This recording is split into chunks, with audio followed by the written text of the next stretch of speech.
Transbrake armed. Transbrake off. Transbrake armed, baby. Works good. Looks good.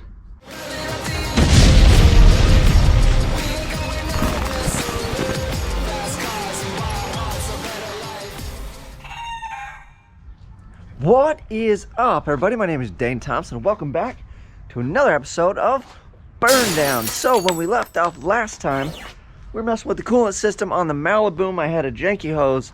It was actually, it's not a hose, it was a metal connection point between two silicone hoses on my bottom radiator tube feed, if that's the technical terminology.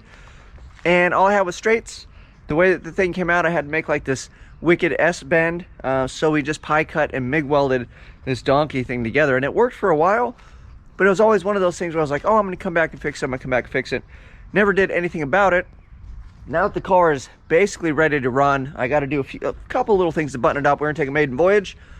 I figured if I don't change that now, I'm just gonna ignore it till it's a problem, and I'd rather just fix it conveniently right here, right now, before we get all excited and start making, making the neighborhood angry from making laps and starting to work on the tune of this thing. But before we get that far, I still got to button the wiring up. I mean, everything's pretty well in place. Everything works. We can triple check it, but I just got to zip down all the zip ties for the most part. And we got this guy. This is the last piece of the puzzle. This is the boom box out of the Malibu. So it's my trans brake, bump, and then we got the little toggle switch to activate it. So this served me well. Every time you see me run with the trans brake, this is how we are launching it. But it's got these dangly cords because this telephone looking stuff, it's supposed to go on the steering wheel, and it wraps up when you're street driving, and I didn't like it. And considering Rocky Mountain Race Week, there's no I mean, it's a time and ET event, but your reaction time doesn't matter. My buddy Turbo Joe tells me that I'm basically gonna lose if I use this thing, if I ever actually really bracket race. And he's probably right. I've never really bracket raced. My consistency is crap anyways, so no harm, no foul. So what we're gonna do today is I got a pattern cut out. We're gonna make Boombox 2.0. I've got an arcade button, we're gonna install that. So let's go get to Ben and make the box up, and then we'll get the thing wired, and then we can put it in the car. And then I got some weather pack connectors. I got some little crimpers. So maybe we can show you guys how to crimp those properly if you've never done a weather pack. We'll kind of keep it simple, easy video. Hopefully make a boombox to install that thing, zip stuff down, and then we can double check for any fluid leaks. As you can see, I got water all over because I was filling the system up. So we'll let that sit and dry up while we make the boombox. We'll come back and get angry if we have water leaks, which hopefully we don't, and then we'll get on to it. So let's do some stuff, shall we? All right, I cleaned up a bit. This place was trashed. So here is Boombox 1.0, and this is a pattern for pretty much the same thing, minus the height. It's gonna be a little taller when you fold it in versus that one. And the reason is this dude has some good length to it, so it wouldn't fit in Boombox 1, if you're wondering why we didn't just do that. So I need the height so we can have the button. So essentially this is going to sit right where that sits, just like that, and pretty much look the same. We're going to take this button out. I'm going to reuse this one for the bump. I had two of these, but I put one in the Twinnebago, so it would have been cool to have two, but ultimately I just need to see this one. And once your hand's on that, this one, it's kind of ergonomic. Once you put your hand here, your finger's already set, so that one's not as much of a concern as being able to see this in the dark. So got a piece of sheet steel, just used cut off stuff. So we'll wipe this down so my marker will mark on it. We'll trace the pattern up. That's it. Cut it out. Should be fairly straightforward, and we'll make a box. Wonderful. Okay, here's our template all marked up. This hole doesn't need to be that big, but we'll just do the little center one for the bump. This guy needs to be pretty damn big because it needs to fit this, but that's the center part, and we'll just get a hole saw to make it happen. And these are little wings that we'll put little holes in so we can fasten it to the car. So that's it. This will be bump, bam, bam, and then, or I'm sorry, bump, beep, beep, and then trans brake, bam, bam. There you go.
All right, see how close all those holes are.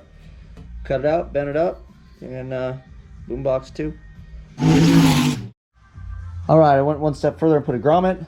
You shouldn't hold these things by hand when you're doing dumb things, just, you know, FYI. I did get it to spin, it caught me a little bit, and I know better. But yeah, you just clamp it to the table or whatever and do it. So don't get in a hurry, don't be dumb, and this could be a lot worse. But we're good, dodge a bullet, it's a good day. So this one fits as well. I don't want to show you guys, could snake this whole thing through. And then a fun fact is, when I went to put these in, I lost little plastic rings that go around here. So I'll just silicone this guy in. That's how I had it in there before, and it seemed to hold it. Unfortunately, I have to put it in there and put weight on the thing and let it dry. So that is it. We will bend it down. These are the little feet, and we'll have a little box, and we'll throw a little tack on it. And then, like I said, I put the grommet last time. I just cut a corner off, but then there's sharp edges, and I figure if this one's going to be in for a much longer hole, hopefully this keeps the wires from eating themselves. I don't have a box and pan brake. I just got the cheap little Harbor Freight straight brake over there. So that's as far as she will get. Then we'll sort over the corner of the table or whatever I can hammer on, and we'll just knock these things into position. And we'll call it good. Okay, so if you've never messed with an arcade button, essentially there's just a spring and a little doohickey in here. And then all it is a micro switch. So this is a little micro switch, just like in your shifter for your neutral safety and like backup lights. And then this dude clips on the top with these 2 little buttons. Like I actually had to put this on here. And then obviously this is, you know, a ground and power. I don't know which one's which. I don't know if it matters. I don't think so on a little light. So this is your connection in. And then this is naturally open and then naturally closed. So that's it, essentially. It's very straightforward. We're gonna run, you know, the signal in, and then, I mean, it's not a signal, this is a grounding button, but we'll run the ground in here, and then the naturally open here. So when this is pressed, it basically connects this and this, that's it. If you connected it here and here, it would be on all the time. So you gotta make sure you figure out which one's which, and you can do that by ohming it out. It also says it. And then on these dudes here, the cool part is I will run one to ground, and then one of these will actually come off of my switch panel for the same power that turns on the transbrake relay. So when I activate the relay, this dude will go live, so then I know the button is hot. So pretty cool. We'll see how it works. What I'm going to do right now is I've got the other box outside, the Boombox 2.0 drying. We just shot a little black paint on it to make it look decent, because you put your hands on it and obviously it rusts like this.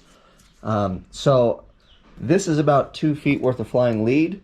So I'm going to make up a bunch of little spade connectors. They give me about 2 feet worth of flying lead.